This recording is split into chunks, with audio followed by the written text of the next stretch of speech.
programs. From the inception, we have committed ourselves to provide quality education.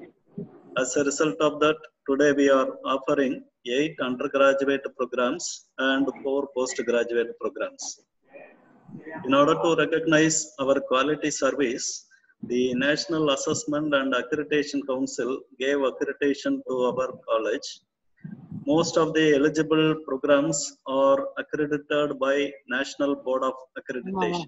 The University Grants Commission recognized our institution under 2F and 12B categories. Every year, most of our students, they are getting university ranks.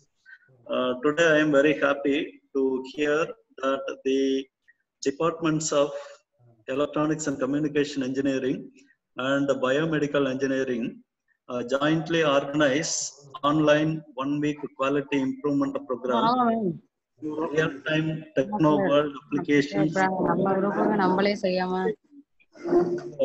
On behalf of myself and the management, I wholeheartedly welcome all the speakers of this online 1-week quality improvement program and the participants.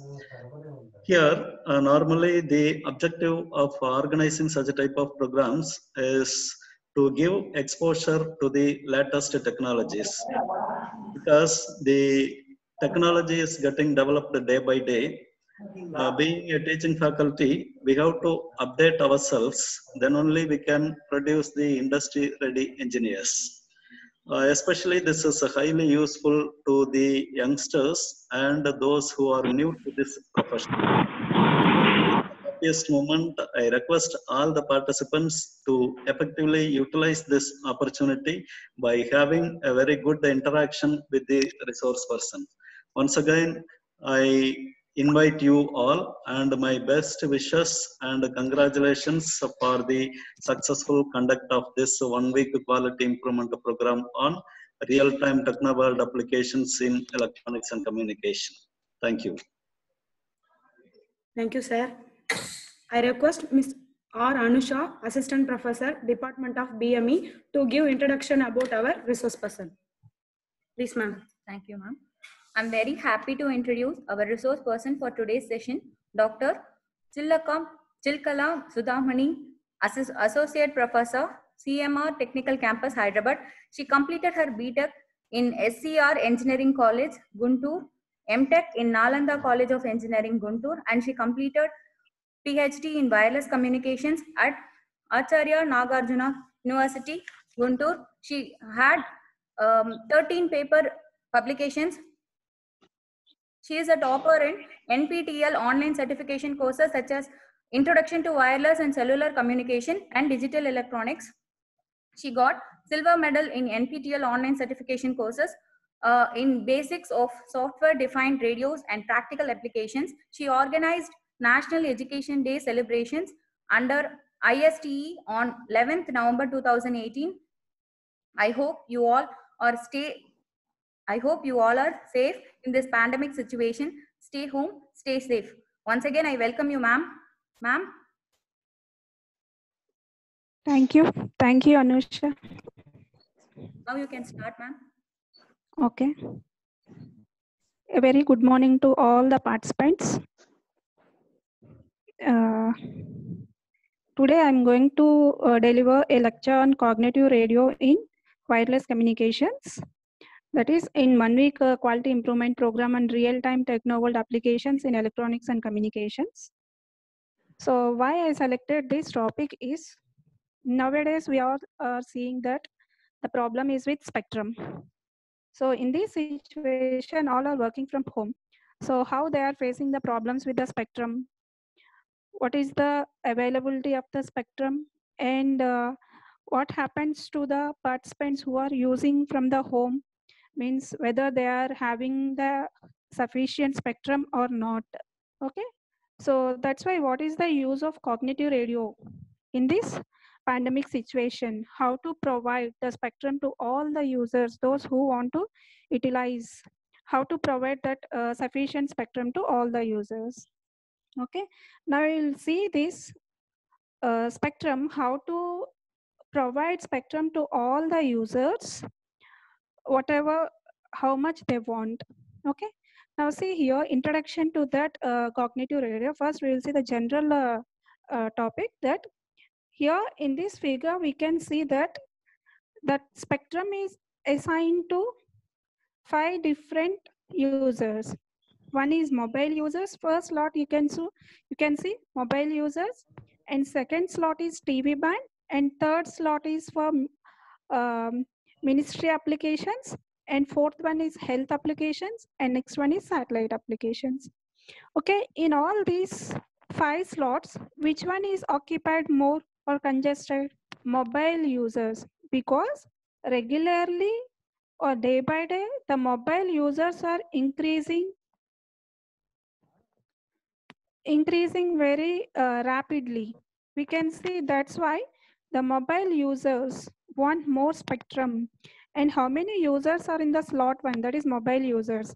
And slot 2, 3, 4, 5, you can see slot 2 is empty, slot 3 is also empty, and slot 4, that is health band is utilized, or medical band is utilized for only 2%. And next one is satellite band, that is also empty. So here, instead of using only the mobile band, that is cellular band by all the users, and congested, and it is not able to provide for all the users sufficient spectrum. So to avoid that problem, we can make another changes. Here we can do some changes to provide spectrum to all the mobile users. This is one condition we are seeing. And second condition you can see here, slot 1 is congested. As I told, the mobile users are increasing day by day rapidly. So we want to provide spectrum to all the users. So how to provide that? Here the TV band is empty and the military band is empty. Next, medical band is empty. Only satellite band is used by one user. So as it is used by one user and the mobile user is congested, how to provide this? So for this condition, Mottola, the scientist who invented software defined radio, in order to provide spectrum to all the users who are congested by the cellular band, he proposed that software defined radio. That what happens with a software defined radio means it will allow the other bands to mobile users or cellular users. And after 1999, he invented that software defined radio. Next, he came to 2001. He changed some parameters, means the software defined radio is not intelligently change their parameters, like different parameters or power of transmitting power, modulation, data rate, that we have to change according to the requirements, or means according to the band. So that is not possible with the software defined radio. He proposed a cognitive radio. Cognitive radio will change all the parameters intellectually, means it will change according to the environment. So that's why he proposed a cognitive radio. And see here we have 5 bands, same like previous one only. One is cellular band, next one is TV band, next military applications, and next one is medical applications, and next satellite. Here how the users are allotted? The users are allotted randomly, not only one cellular band. So this will provide the opportunity to all the users who want to utilize the spectrum, who want to share their data through the internet or to the Wi-Fi. So they are sharing the spectrum, not only the cellular band, all the bands available, means they are splitted randomly instead of going with only one slot, that is cellular band. Then how can we do this? How can we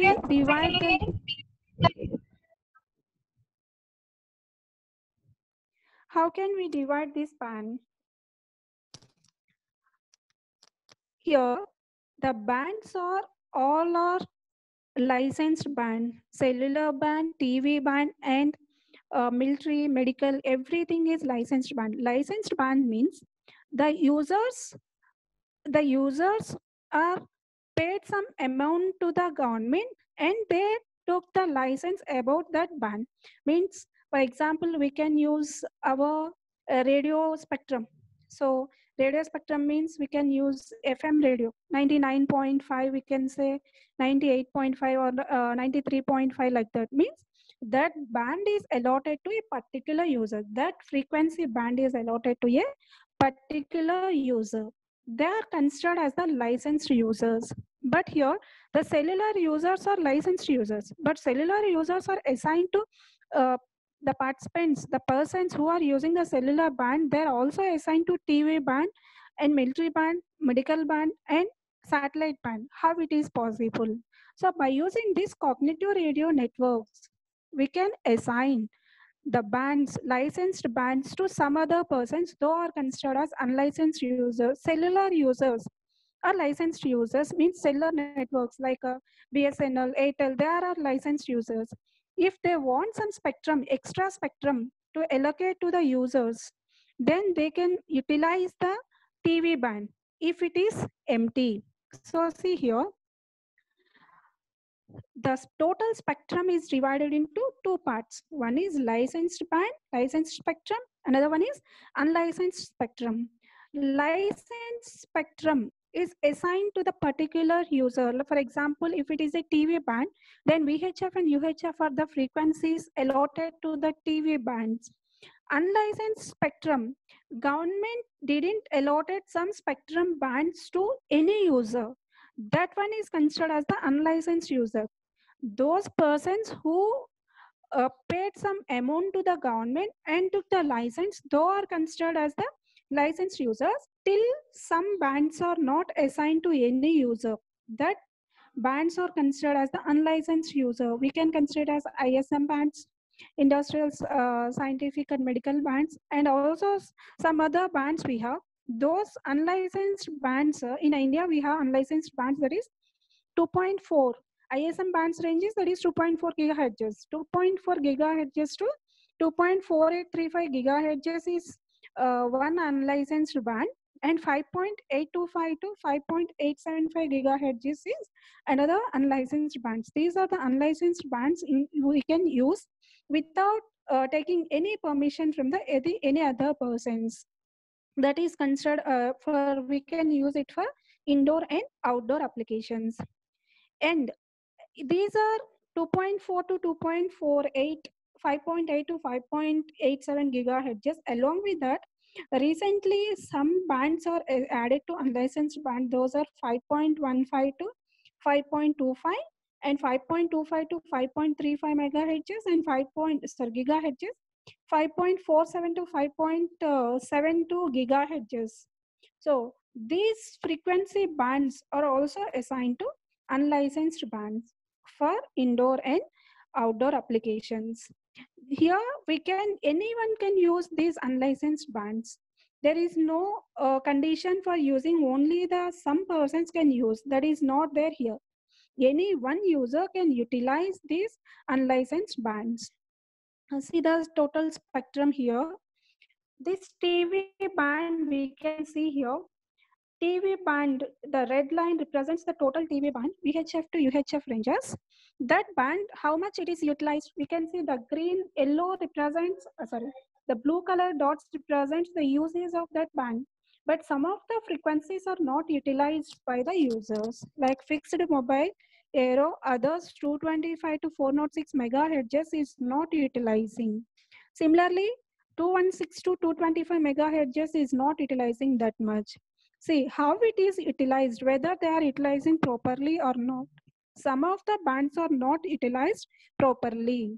So the persons who want to utilize, nowadays the increasing is done in cellular band. So more band is required for cellular users.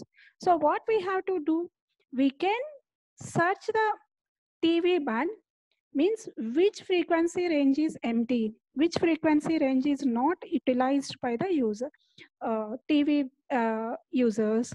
So that TV band we can utilize for cellular also. What are the conditions here?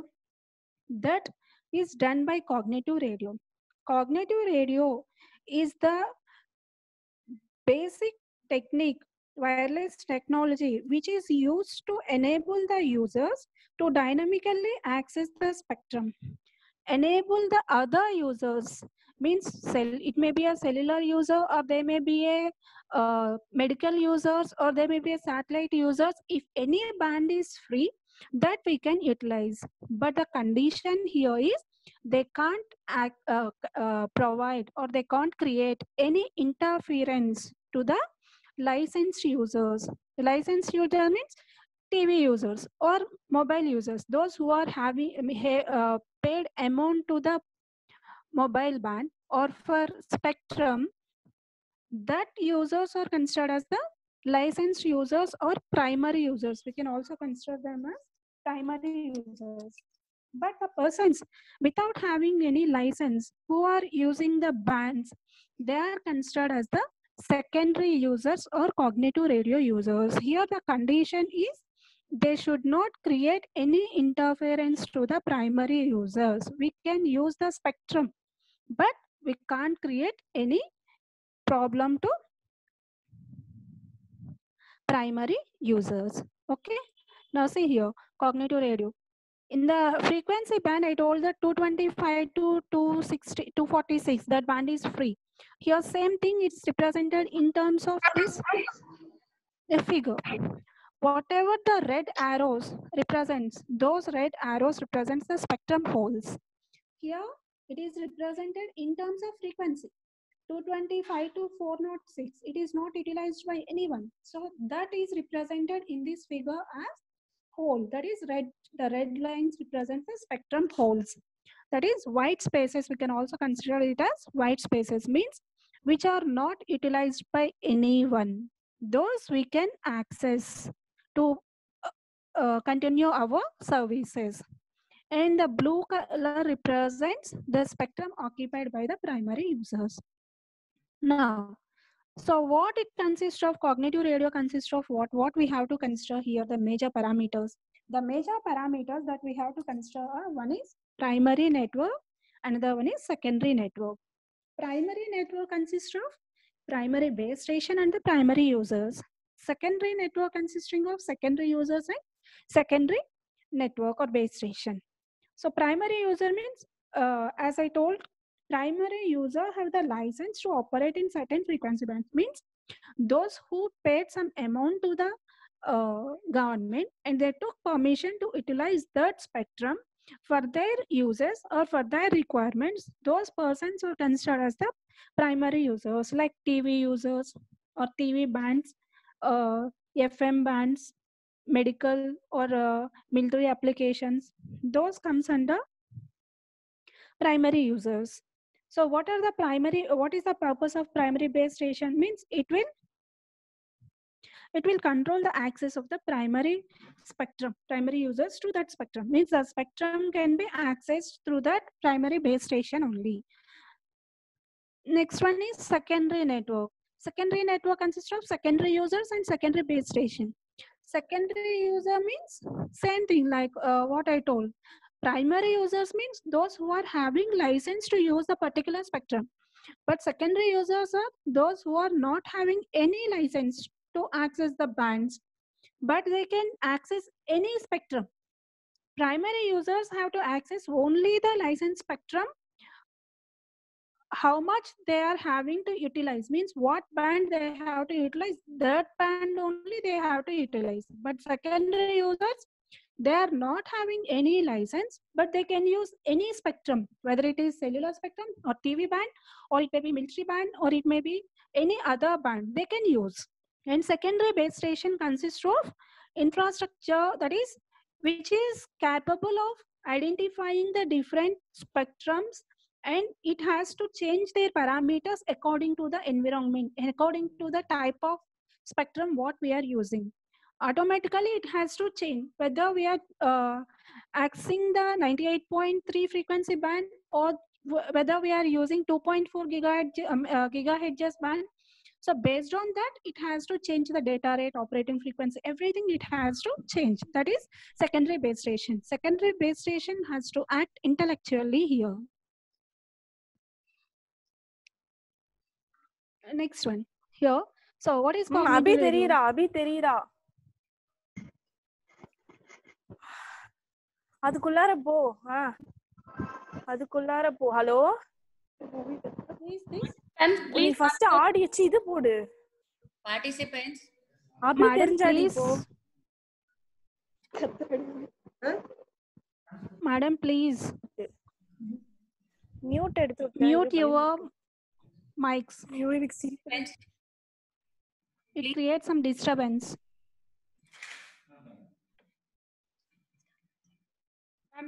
You can start, ma'am. Start video.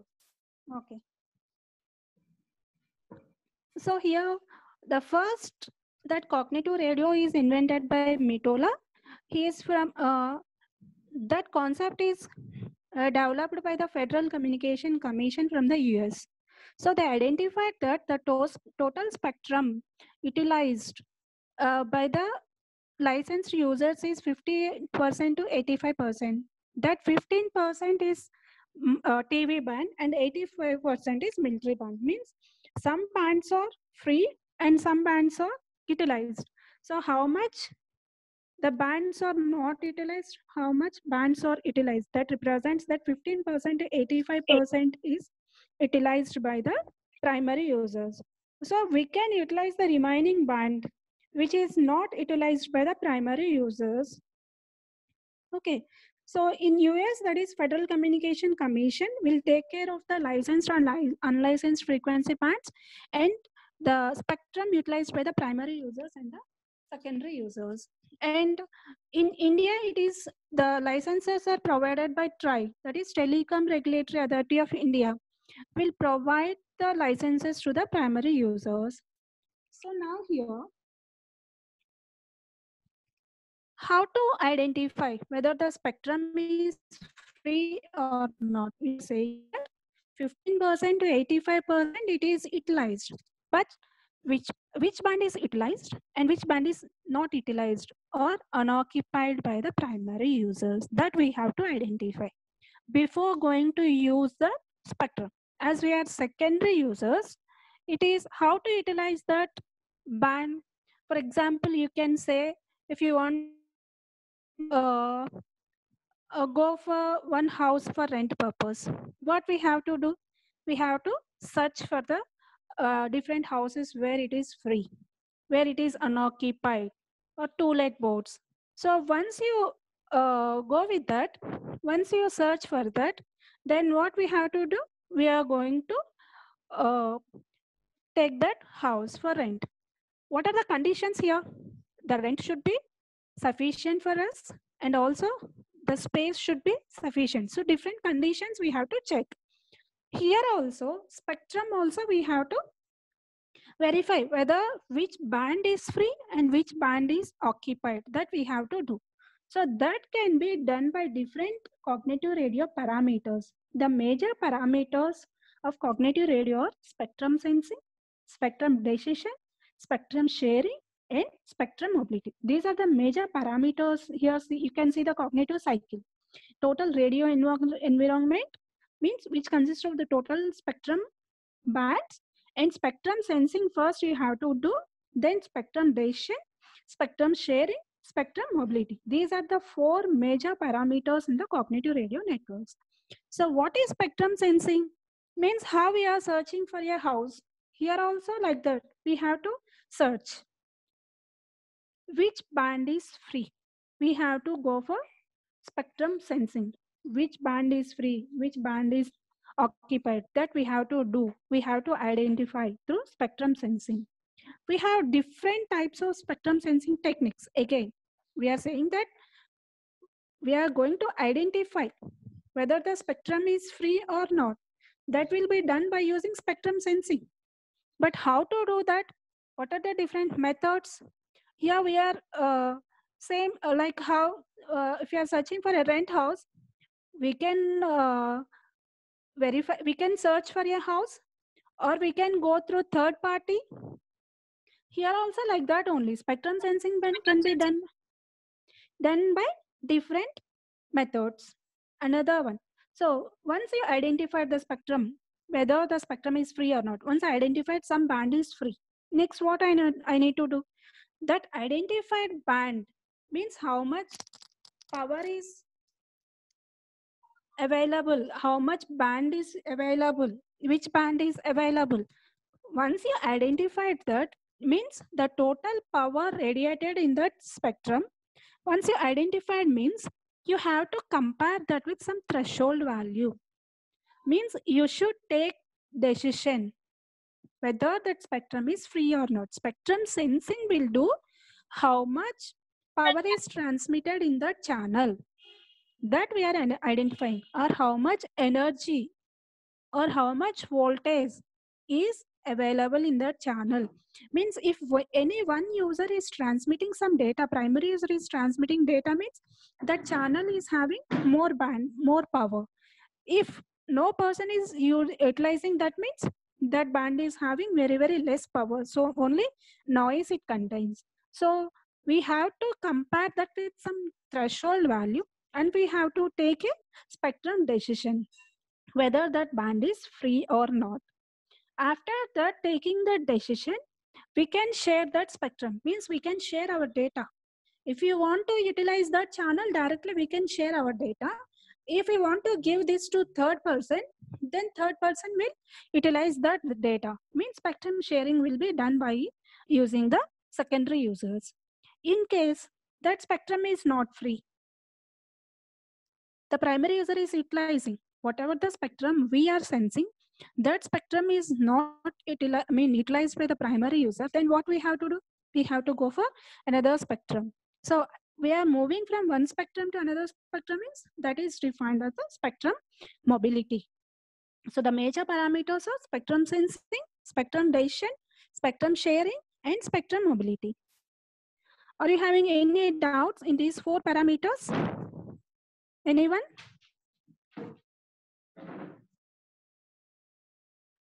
So the major in all those 4 parameters, major one is spectrum sensing. So what is spectrum sensing? Here, how to sense that channel, whether the primary channel is free or not. To sense that, we are using different techniques, that is spectrum sensing techniques, matched filter detection, energy detection, cyclostationary feature detection. These 3 techniques comes under transmitter techniques. Means we are using at the transmitter side. We are also having receiver techniques also, receiver side detection also, that is done by using wireless sensor networks. But at the transmitter, we can identify the spectrum, whether it is free or not, by using matched filter detection, energy detection, and cyclostationary feature detection. So what I told, this comes under transmitter side detection. How to identify whether the channel is free or not? First, the secondary user sense the channel and identify how much energy or power present in the channel. That is secondary user's data. Secondary user received data. Secondary user received data contains noise. For example, you can consider it as white noise. And it may also contain, along with the noise, it also contains primary user's data. Primary user's transmitted signal. Now see here, by using those parameters, that is secondary users received data is calculated in terms of noise and also in terms of primary users data. So the spectrum sensing decision can be done by using hypothesis testing. That will be considered as the major parameters of the spectrum sensing. Hypothesis 1 represents the primary user is present, that is denoted by H1, and the primary user is absent, that is represented by hypothesis 0, that is H0. So these are the major parameters, the key role played in this spectrum sensing. So Y of t, the received data, is equal to N of t, means noise only, additive white Gaussian noise only. Then it is represented as H0, means If the data transmitted by the primary user is 0, then only some disturbance or some noise will be present in that channel. So in that case, what the secondary user will receive, identified only noise, that is y of t equal to n of t. Along with the noise, if some data is transmitted by the primary user, then primary user data is also present. That is S of t plus N of t, where H of t is the type of channel. The channel function, that impulse function is represented by H of t. Okay. Now, these two parameters are used to identify whether the channel is free or not. So in the transmitter detection, I told you three techniques. One is matched filter detection, another one is energy detection, another one is cyclostationary future detection. So what is matched filter detection here? So first, matched filter. Matched means what we have to do, whatever the sensed data by the secondary user, that is H0 and H1, that we should compare with, match with some different parameter. Means predefined parameter, known parameter. Unknown parameter here is received data by the secondary users, y of t. Y of t is, it may be n of t or it may be signal plus noise. That we should compare with, match or map with some known parameter. That is only matching. Okay. Here, first we should receive the data. That received data should compare with the matched filter. Here, what is the another parameter with what we are going to compare means, that is primary users data. Here in this method, we should know about the primary users data. For example, it is 98.3 FM. So primary user is transmitting data. How much data, with how much power or with how much energy he is transmitting. That we should know, that we have to know. Then received power by the secondary user, that we should compare with that power. If it is TV band also. So in TV band, the channel is utilized by someone. So how much power he is transmitting in that channel, that we should know. Once the received power, secondary user sends it that channel, he got some power, he should compare with that with the primary user's power. And if it is greater than the primary user's power, whatever the received power, then the primary user is present. If it is less than the primary user's power, then the decision will be given as primary user is absent. But the problem in this method is the primary user's power, that we should know. No one will give, as the licensed user is the primary user, he won't share his data, because what he will do, he want to utilize that channel. Why he will give to another person's? What we are doing, secondary user is doing without any license. Without any license, we are doing something means no one will give that a license spectrum to ours, because he may get any chance to utilize that channel at any time. So why he will give? So in that case, the major problem or major drawback in this matched filter detection is the primary user's data. That is not possible. That is not provided by the primary users. So if primary users' data is not available, means this method is not work out. Okay, but the advantage is it's very easiest method to identify the presence or absence of the primary user. Next one is match energy detection.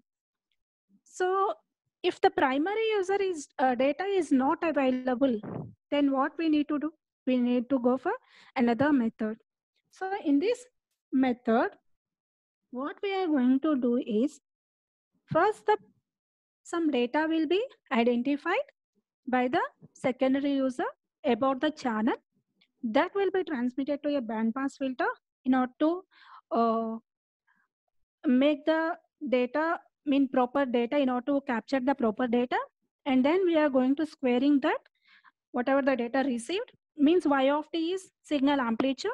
If you want to calculate the energy, then what we need to do? We have to square that amplitude value. So the squaring device will do that. total energy we want to identify means the total data we'll get by integrating that squared signal. So the total energy is calculated.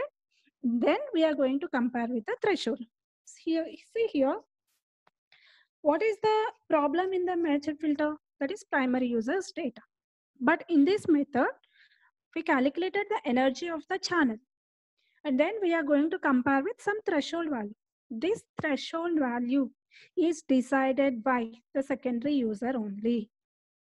In this method, we are not considering at any place the primary user's concern. Only the secondary user will take the final decision about the channel, whether it is free or occupied. That threshold value.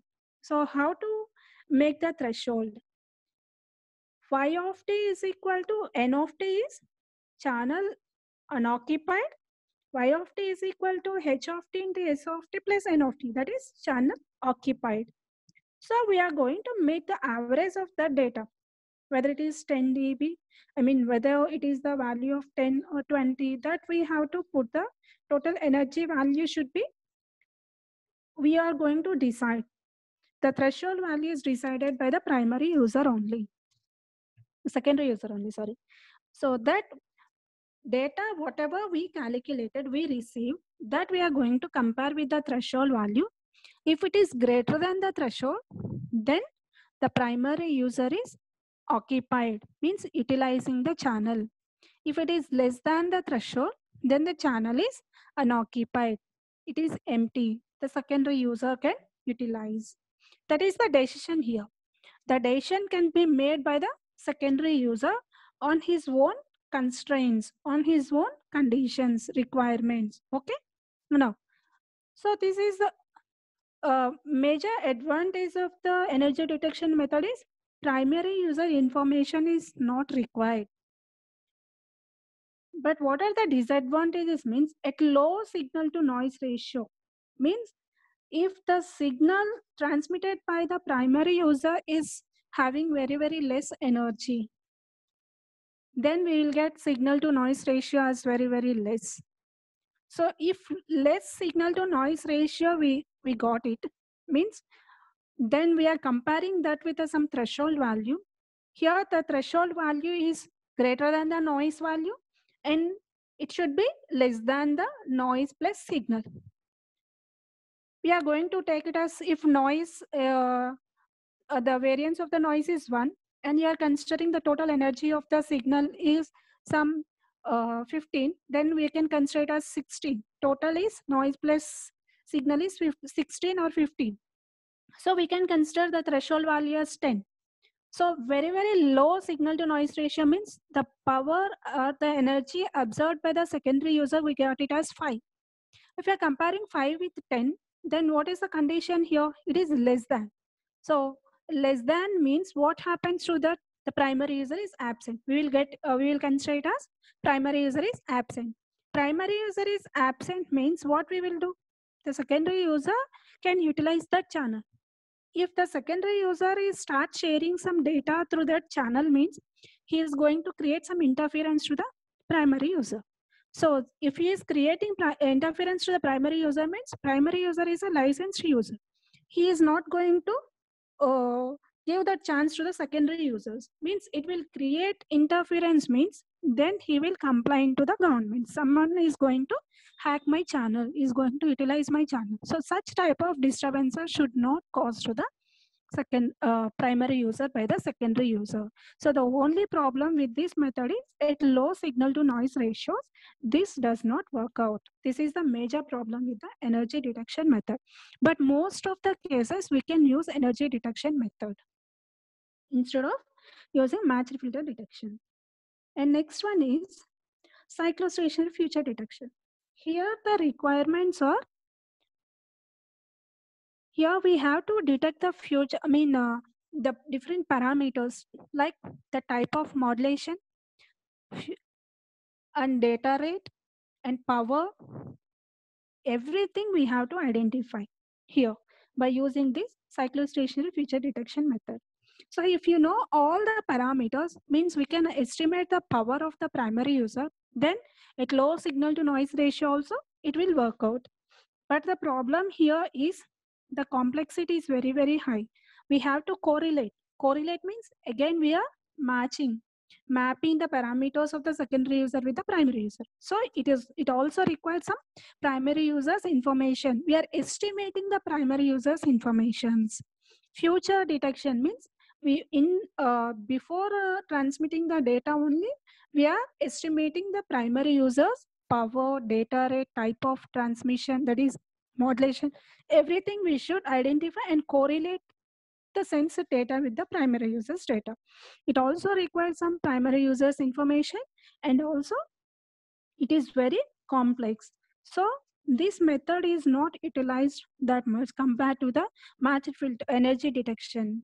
The most probably used method in all these three is energy detection, matched filter detection, and cyclostationary detection is energy detection. The only problem with the energy detection is at low signal to noise ratio, it does not work out. That is the problem. Now, how to identify the presence of the primary user, the absence of the primary user? We told that H0 gives the presence of the primary user and H1 gives the, H0 gives the absence of the primary user and H1 gives presence of the primary user. Then what is the probability? What are the different evaluation parameters of the spectrum sensing? How to identify? What is the condition that the probability of presence of the primary user within that channel, absence of the primary user in that channel? That can be done by using the evaluation metrics. Those are considered as detection probability, false alarm probability, and misdetection probability. See, detection probability means once one user sends the channel, the sensor data is identified as H1, means he identified that the primary user is present. Detection probability specifies that the probability of identifying the primary user, actually he is present, the secondary user also detected as present, means H1 by H1. The primary user is present and it will be detected as present. That gives correct detection of the primary user. That will be defined as detection probability. If the primary user is absent in the channel, actually he is not utilizing that channel, but the secondary user identified it as the primary user is present. Actually, the primary user is absent, but the secondary user identified it as primary user is present. So this may comes in high signal, whenever the noise is very, very high, means multipath reflections occur or shadowing occur. In that cases, what happens? The noise will increase. So as the noise increases, so the secondary user received energy will be greater than the threshold value. In that case, what happens? He will identify it as the primary user is present. So primary user is actually absent, but the primary user is identified as he is present. So in that case, what happens? The channel is not utilized by the secondary user. Actually absent means secondary user can utilize the channel, but because of false alarm, he detected falsely. So then what happens? The primary user, he detected it as primary user as present. The channel is unoccupied by the primary user and also secondary user. The wastage of the channel occurs in this case because of the false detection. And what is misdetection? Misdetection means actually the primary user is present, but the secondary user is identified as the primary user is absent because of receiver uncertainty conditions, means the primary user channel is not available to the secondary users. So in that case, he will detect it as there is no primary user, only noise is present, no signal is primary user signal is present. So he will identify it as the noise data and compare with the threshold value. Then in that condition, he will get less value. So he will say that the primary user is absent, but actually the primary user is present. And also at low signal to noise ratio conditions, this may occur. So actually he is present, but he identified as absent. So that will be defined as misdetection. So what is the problem with this misdetection? interference. The secondary user will cause interference to the primary user by accessing the channel because of this misdetection. So these are the major parameters of the spectrum sensing evaluation metrics or evaluation parameters of the spectrum sensing: probability of detection, probability of false alarm, and misdetection probability. These can be done by the secondary user on their own because the threshold value is set by the secondary user only. So he may detect correctly, or he may detect falsely, or sometimes he may do misdetection also. This will be done at the secondary users. So this comes under conventional spectrum sensing. What is the meaning of conventional means? If any one secondary user is doing this, then it will consider as misdetection. I mean, conventional, only one secondary user is doing on his own statistics, that will be considered as conventional spectrum sensing. Means only one secondary user is going to consider their evaluation parameters like probability of detection, probability of false alarm, and misdetection. Everything is done on his own. Then it will be considered as conventional. There is no another user decision here. So the problem with this conventional spectrum sensing means, one is he may detect falsely or he may detect misdetection. So why it will be considered, I mean, why it happens, why he will do that false detection or why he will do misdetection?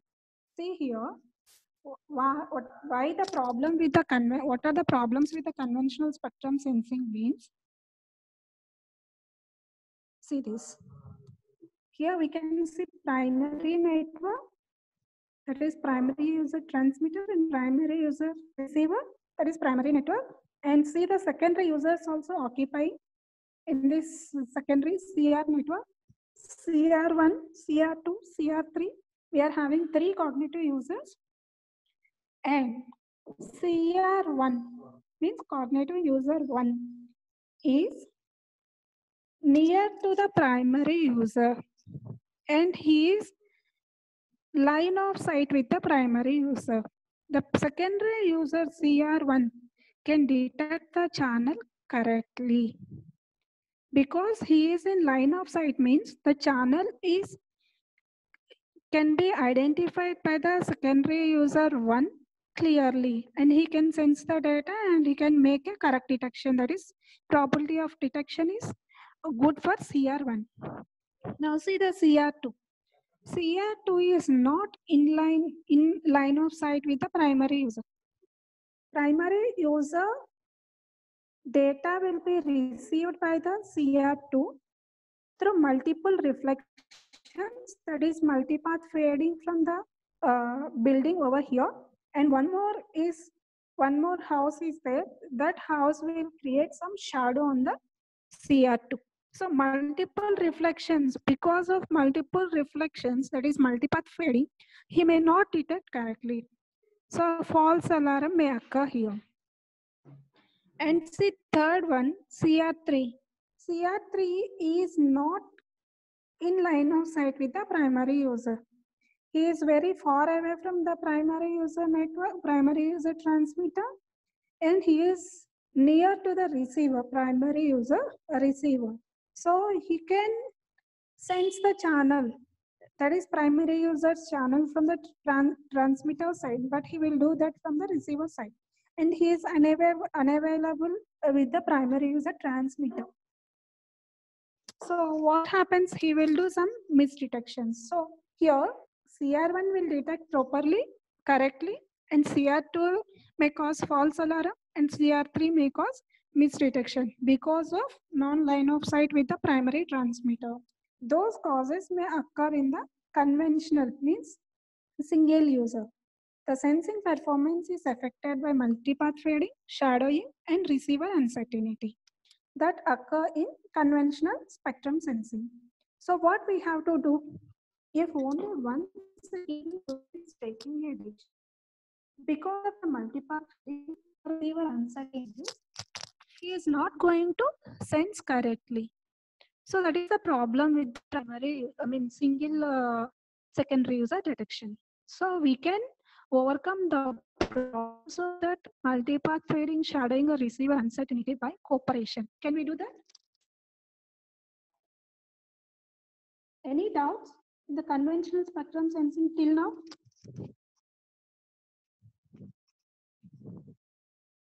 Yes. If you have any doubts, please let me know about the conventional spectrum sensing.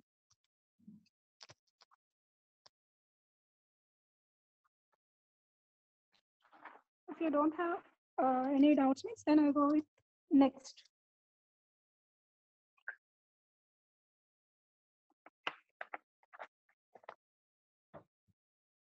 Okay then.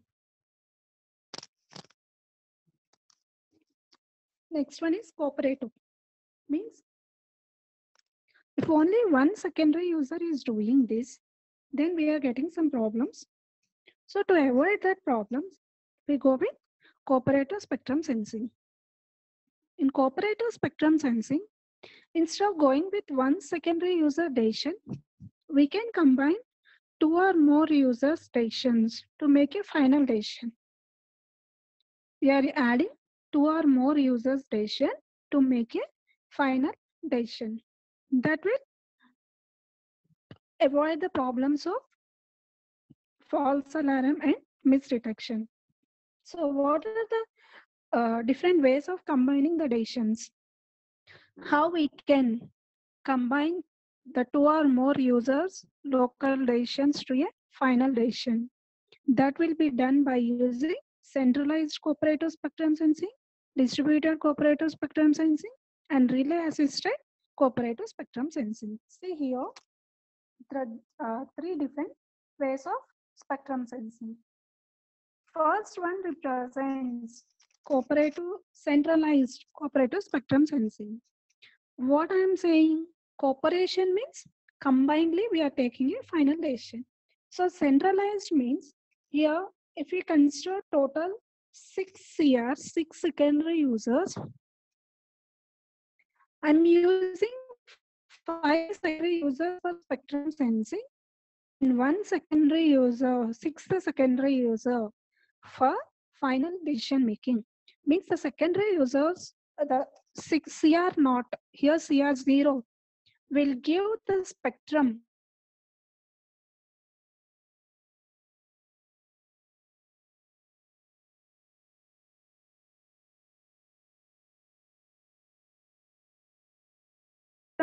will be 1 to CR5 and decision threshold is also provided by CR not only to all the secondary users.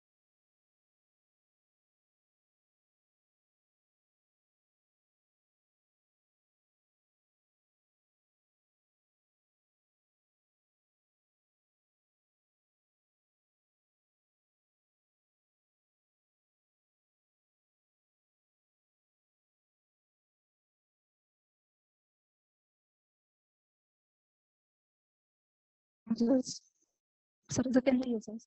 CR1 will send his local decision. He will send the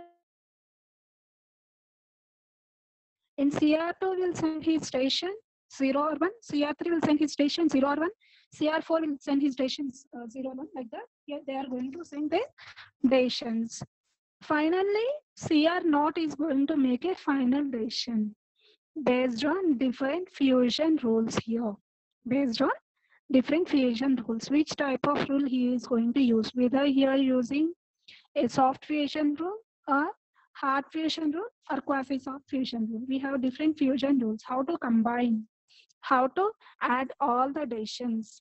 And he is going to make a final decision, whether the primary user is present or absent. So in this cooperation, we can reduce the false alarm and misdetection. This will be considered as centralized spectrum sensing, cooperative spectrum sensing. Another one is distributed spectrum sensing, cooperative spectrum sensing. Distributed means there is no fusion center here. Means in the previous case, CR0 is the final decision taker. But in this case, there is no final decision taker. All secondary users will do on their own. They will sense the channel, means only one channel they are going to sense, and they are going to make a final decision, and they distribute their decision values among themselves. CR1 will forward their decision to all the remaining 4. CR2 will send their decision to remaining 4. Each secondary user will make their fusion decision. Final decision will be done by using the fusion technique here. Everyone will do that, not only one CR. Everyone will do their own decision. If the decision is correct, means if CR1 got the final output as 1, remaining all are forwarded CR2 to CR5 forwarded their decision as 0, then he won't compromise with the final decision. Because he got 1 and remaining got 0 means he don't commit with their other decisions. Again, he will send the decision is, you got different decision and I got different decision. We'll go for another time sensing. Means that sensing time taken by the distributor is very high. Once all are getting the final decision, correct decision, then only they go with spectrum sensing, sharing. Once, if not, then they are doing spectrum sensing only. That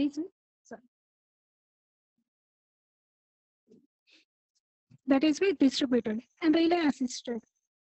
See, in the previous case, that is receiver uncertainty is faced by some users, and some users is facing multipath fading, and some users are in line of sight with the primary user. So what happens in this case? Those who are not able to sense the primary user's data, that person is not going to sense. He may act as the relay.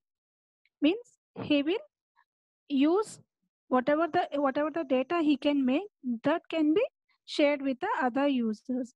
Some users are considered as relays and some users are considered as sense users. See here, primary user is not received by CR3.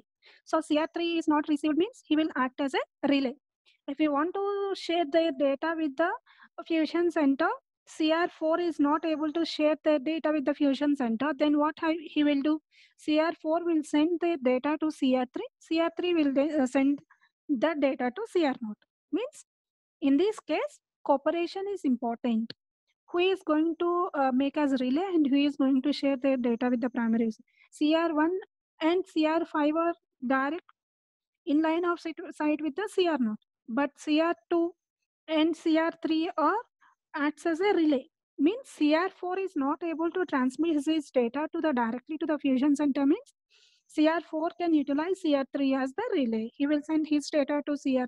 CR3 is going to send his data to CR0. Means all the secondary users are not sensing. In this case, some are sensing and some are used as relays for sharing their others' data to the fusion center. These are the different techniques of the primary, cooperative spectrum sensing. Data fusion means here how they are going to combine. What are the strategies here for combining? I told you like soft fusion is one method, quasi-soft is another method, and hard fusion is one method for combining all the secondary user decisions. In the soft fusion, what happens? Whatever the data sensed by the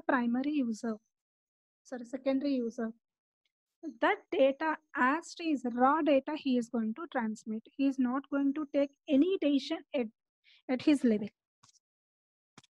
Secondary user will identify the total energy of the channel and that energy, how much he got, the total information he is going to share with the fusion center. He is not going to compare with the threshold and he is not going to make any decision at his level. That is soft fusion.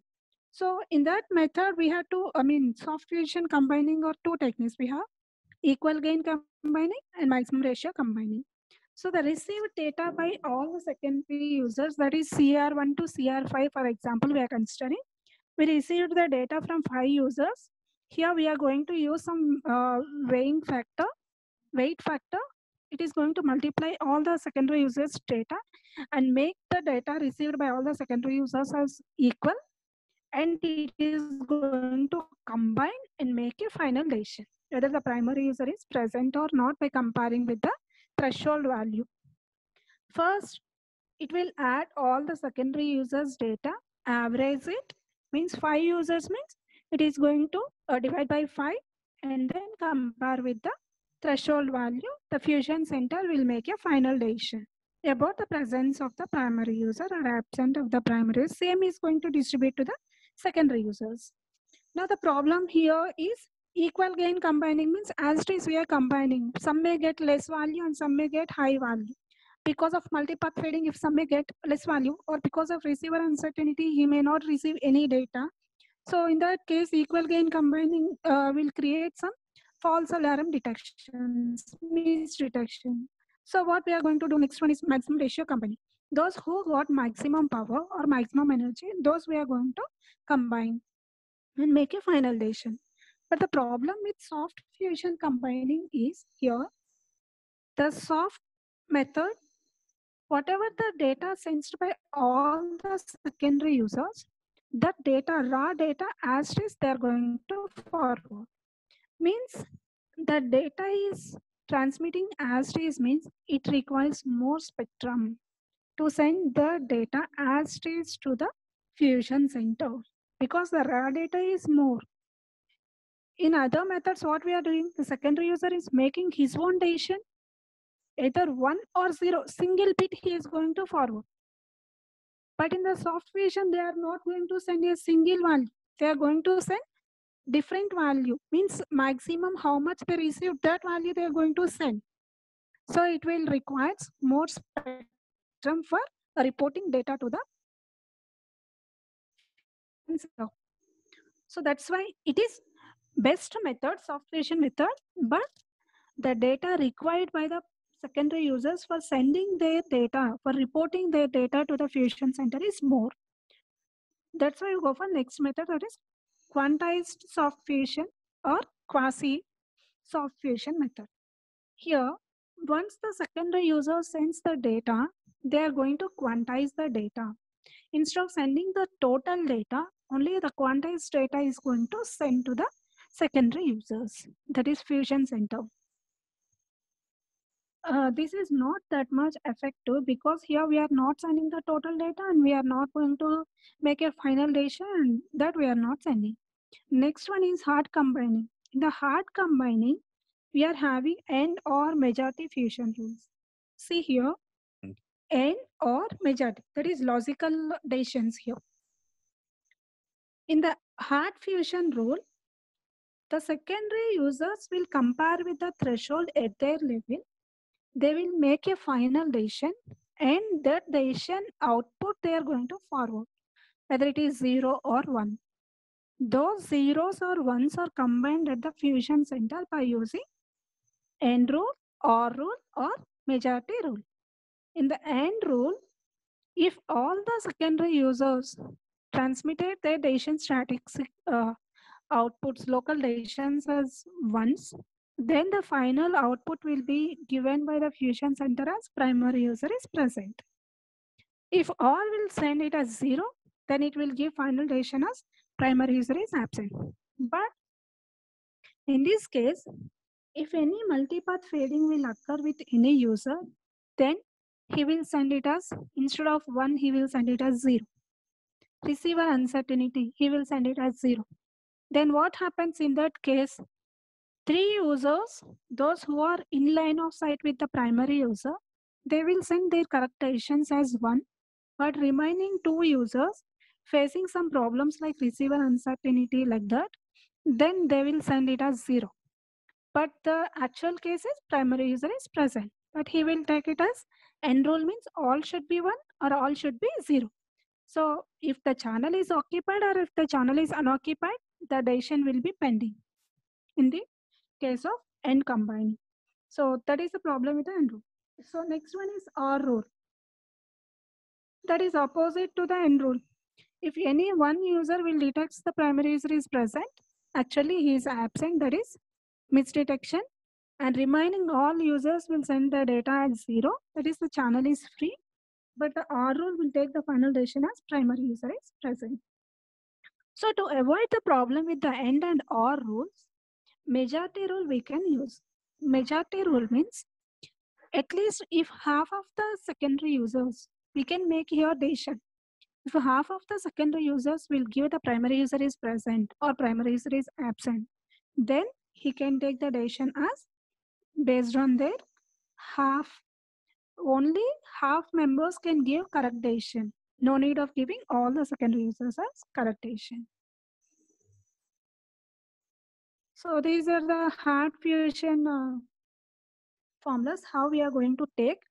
By using the binomial conditions, we are taking these. Previously, we evaluation metrics we observed. One is correct detection, that is probability of detection PD. Another one is probability of false alarm and probability of misdetection. That is conventional, means single user detection is considered as probability of detection PD, PF and PM. But here what we are doing, the fusion center is going to combine all other decisions that will be combinedly represented as QD, QF, QM. These are global detection probabilities. Local detection probabilities are PD, PF, PM, and global value is considered as detection, global detection probability, false alarm probability, and misdetection probability. So how we are going to combine? Probability of detection is whether the primary user, if the primary user is actually present, we can detect it as present. If the primary user is absent, we are detecting it as present, means that is false alarm. If the primary user is present, it will be detected as primary user absent, means that is probability of misdetection. So here globally we are detecting. These can be done by using binomial formulas. That here from these two formulas QD, QF, we are going to detect for end rule, OR rule and majority rule, the formulas for global. See here, if n equal to 1, small l equal to 1, 1 to l, all the secondary users are detecting it as the primary user is present. Then what happens here? QD of end rule is equal to PD of L. All should give the present, primary user is present. Then that will give the detection probability PD whole power L. Here end rule means this is the multiplication of all the decisions, not the addition. We are going to combine all the decisions as in a order of multiplication. And if all the primary users, that is secondary users, gives the false alarm, then it will be defined, it gives the QD, QF of end. In the OR rule, what happens? If any one user gives the decision as correct, present, then it gives the present. So by using this formula, if you substitute n equal to 1 and n equal to L, you'll get the formulas of OR rule, end rule, and majority fusion rule. This is majority fusion rule. See here what we are doing. The decision we are going to take it as L by 2, not n. N value means decision value. How many members are going to take? If it is equal to L, if it is equal to, see here decision condition L equal to n. If n is equal to all, that is L, then what happens? If it is L, PD whole power L and 1 minus PD whole power 0 means this becomes whole power 0 means 1. So PD whole power L and here PF whole power L. If it is equal to 1, L is equal to 1 means PD whole power 1, 1 minus PD whole power L minus 1. That gives you a probability of detection, global probability of detection for OR rule. But what is my decision here? Statistics. In the majority rule, I am going to consider it as half. So n is equal to L by 2. If you represent n equal to L by 2, then it is PD whole power L into 1 minus PD whole power n minus L. These are the decision statistics, that is global decision statistics or evaluation metrics at the fusion center and or a majority rule.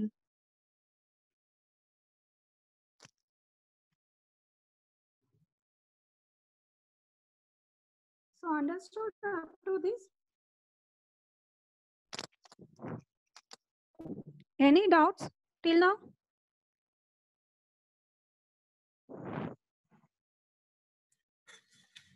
Participants, if you have any doubt, ask to ma'am.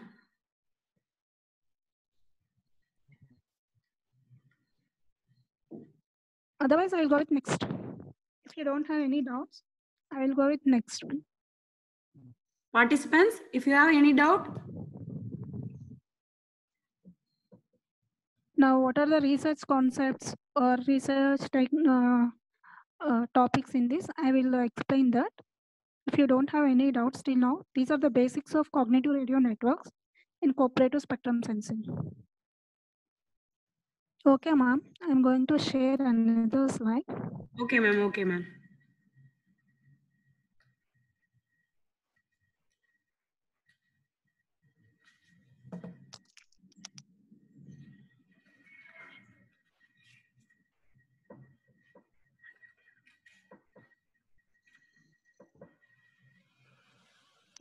Now see here, till now we calculated the basics of a cooperative spectrum sensing, that is global Bayesian statistics and local Bayesian statistics, that is in the conventional spectrum sensing, and global will comes under cooperative spectrum sensing. So what we can do in this means with those parameters, evaluation matrix we calculated. Then using that evaluation matrix, what we can identify? How to identify the spectrum, whether the spectrum is utilized properly or it is not utilized properly, how to calculate that, how to estimate that using those global Bayesian statistics and local Bayesian statistics. Here in this one, what I'm going to do is I'm going to calculate the energy. Means what is the detection probability, proper detection probability, whether we are doing correct detection and how much we are using the spectrum properly. That will be done by using the energy efficiency techniques. That is energy efficiency of the spectrum. How efficiently it is utilized. That will be calculated. I'm going to calculate. So to calculate the energy efficiency, what here we required is throughput we required. Throughput means the data delivered successfully. Here we are considering primary user transmitted the data. Sometimes the secondary user can also transmit the secondary user's data if the spectrum is free. So how much the spectrum is utilized to deliver data successfully, that gives the throughput. And energy consumption, here energy consumption means spectrum sensing. Each secondary user is doing spectrum sensing. Means he is doing spectrum sensing means he needs some energy, spectrum. For sensing also, we need some spectrum. And for what happens after sensing, the sensor data is transmitted to the fusion center. Fusion, for transmitting to the fusion center also, it requires some spectrum. So the energy, the consumption, the spectrum consumed by the secondary users, that is given by energy consumption. Energy consumption is in terms of spectrum sensing by the secondary users and reporting data to the fusion center. That comes under energy consumption. Now, here the condition is how many secondary users we can use. I told that only one means conventional. That is not giving properly the Bayesian statistics. So we go for cooperation. Cooperation means can we use 2, can we use 3 or 5 or 10 or 100. So how to decide the number of secondary users, the optimal number of secondary users. Here optimal means with that we will get correct detection probability and also correct data transmission, that is throughput. Maximum value will get throughput and maximum energy efficiency will get by reducing the energy consumption. That we have to identify. What is the optimal number of secondary users? So to identify that optimal number of, first identify the throughput and also energy consumption to identify energy efficiency. So the throughput is calculated based on 4 conditions. One is if the primary user is absent, the secondary user can utilize that channel. Means he can successfully deliver or transmit his data. If the primary user is utilizing, the secondary user is identified as the primary user is present, means only primary user is going to send his data. He will successfully transmit his data. Sometimes what happens, the primary user is present, secondary user is all identified it as false detection. The primary user is actually present, it detected as primary user is absent, secondary is going to transmit his data. In that case, both are going to transmit the data. If in one channel, 8 users can utilize. If the primary user utilizing only, in one channel, 8 persons can transmit. Primary is transmitting in only 4 slots, means secondary user can also transmit in 4 slots. Means both are delivered data. He may not cause interference.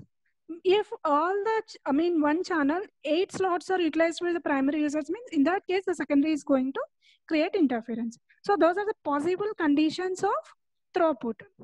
Successful delivery data. Same we are combining here. PH1 means probability of identifying that the primary user is present. PH1, that is primary user is actually present. And QD means global detection. Correct detection is done by the fusion center. And TP is the transmission throughput of the primary user.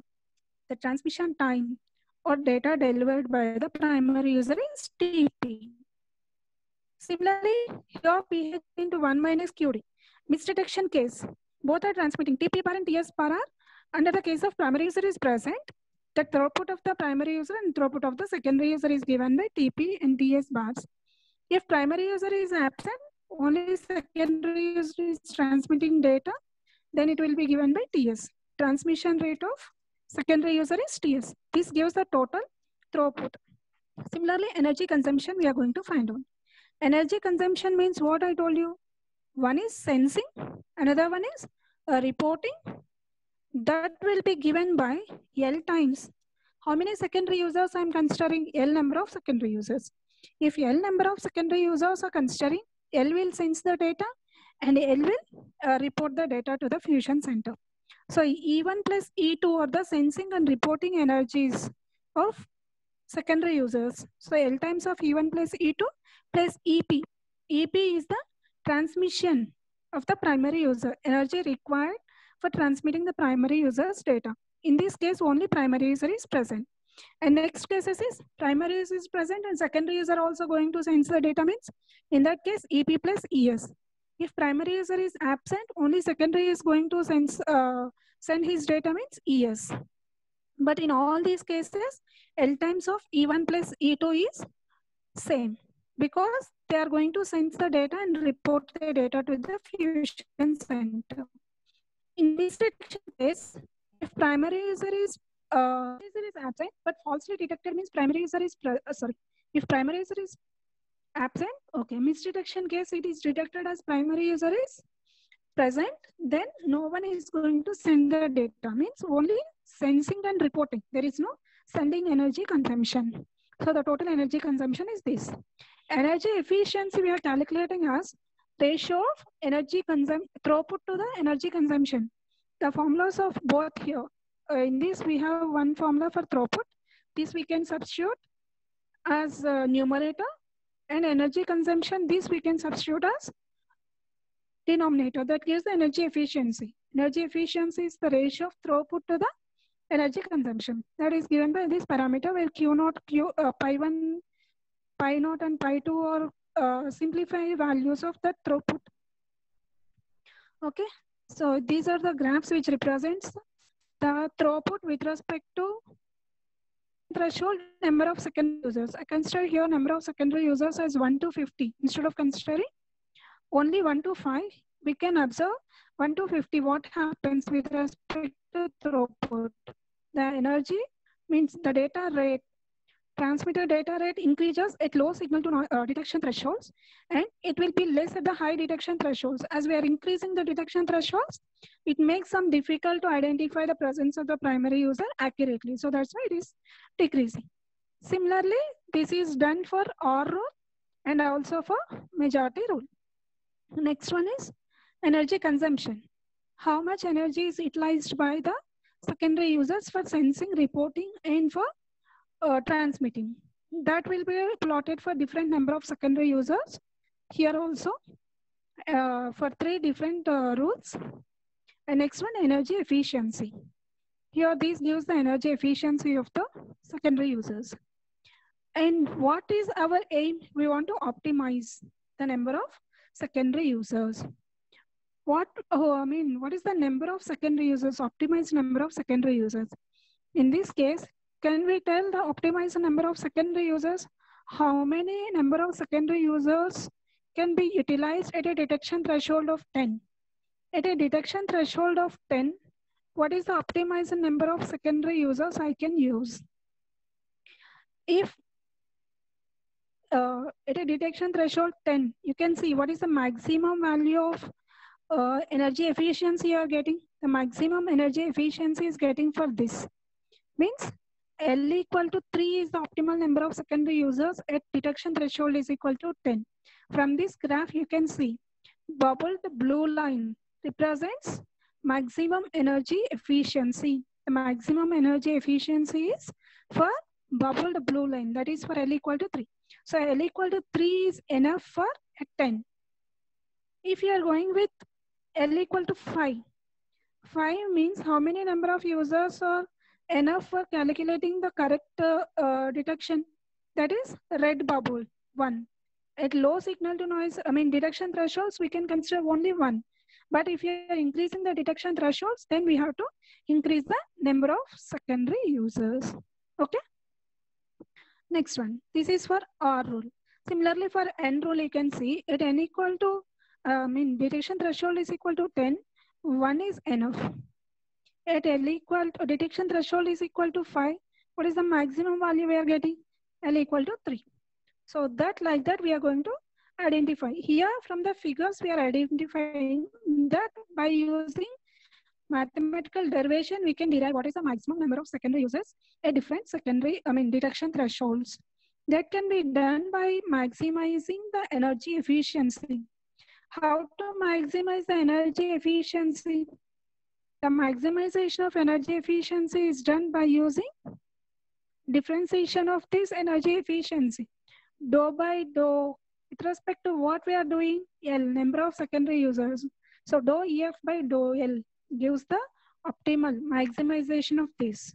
So if you make that equal to 0, then you will get the optimal number of L value.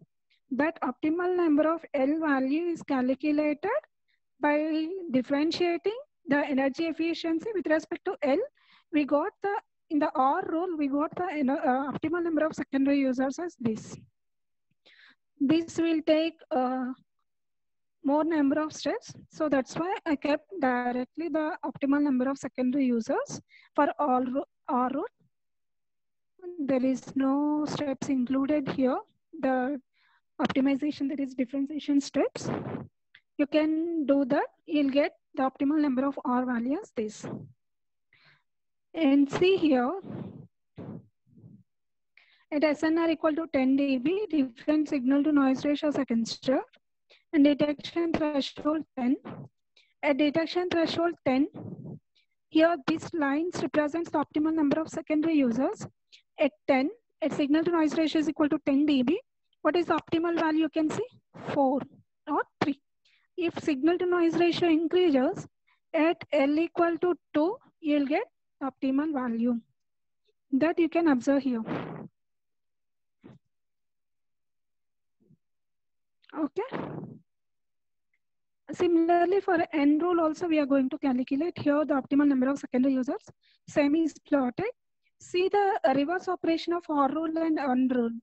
R rule, as the detection threshold increases, the number of secondary users required also increases.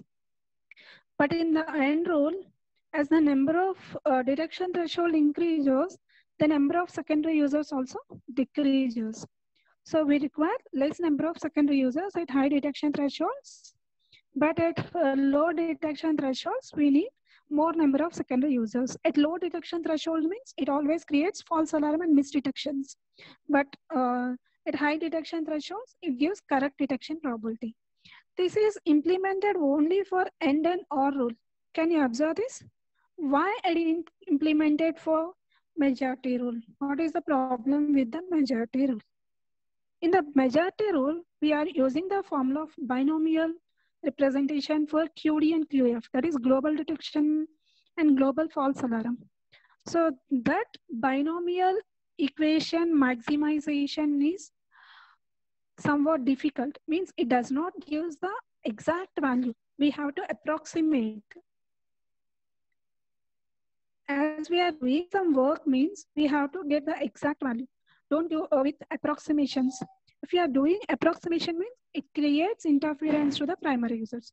That's why we are not implementing the optimal number of secondary users for majority rule. Okay.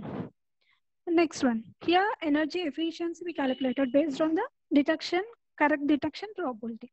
Now what is error rate? Means the false alarm and misdetections gives the error rate. So how to estimate the error rate for different number of secondary users? We calculated the error rate with the detection threshold here. You can see in this, for L equal to 1, what happens to the error rate with respect to detection threshold? First it decreases and then increases. Similarly for all the number of secondary users, but at different detection thresholds. So the optimal number of secondary users here we can consider as L equal to 5. That gives the optimal value. This is for majority rule. With the majority rule, optimal number value is not possible to estimate using energy detection. That is maximization of energy. That gives the approximate one. So in order to avoid that, in order to identify the optimal number of secondary users, for majority rule also, here we consider total error rate. Instead of considering energy efficiency, here we consider total error rate. So what is the maximum? Error rate should be less always. That we know. Error rate should be less means, see number of secondary users with respect to number of secondary users we plotted. A detection threshold is equal to 30 and L equal to 5 gives the maximum, that is energy efficiency and with less error rate. This is for majority rule. Okay. Are you having any doubts? These are this represents, all these graphs represents my research work. If you have any doubts in these graphs, please let me know. I will explain clearly. Yes. Participants, if you have any doubt, ask to ma'am.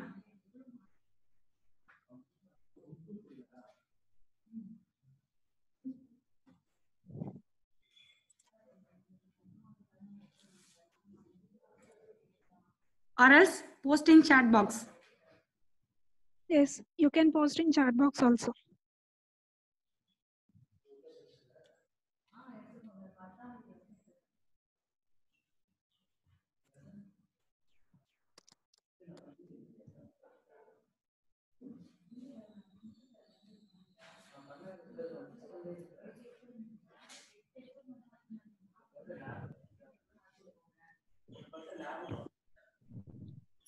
Yes, ma'am, this is my lecture.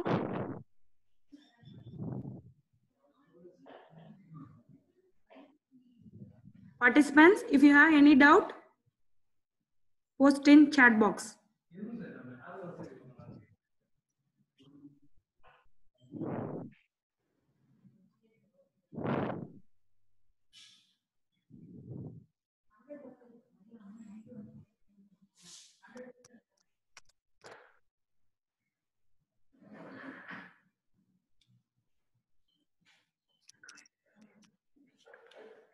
Yes, Karthik.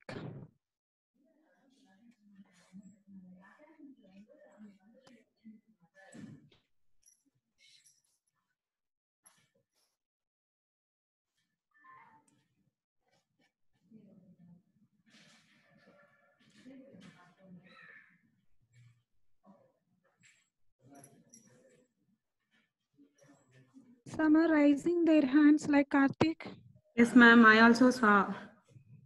Kartika, but her speaker is not working, I think.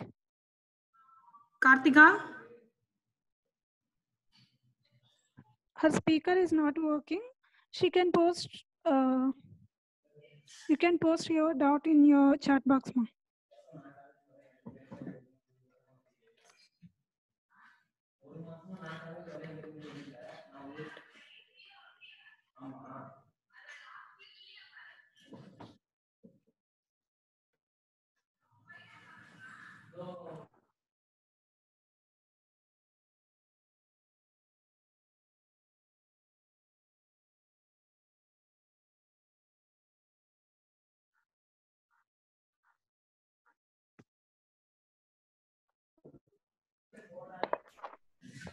Ma'am, I think all are clear. Okay, ma'am. Thank you. Okay, ma'am. Thank you for your valuable presentation. Thank you so much, ma'am. Okay. Shall we close the section, ma'am? Yes, ma'am. Okay, ma'am. Thank you, ma'am.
Participants, I post today's feedback section in feedback form in WhatsApp. Thank you all.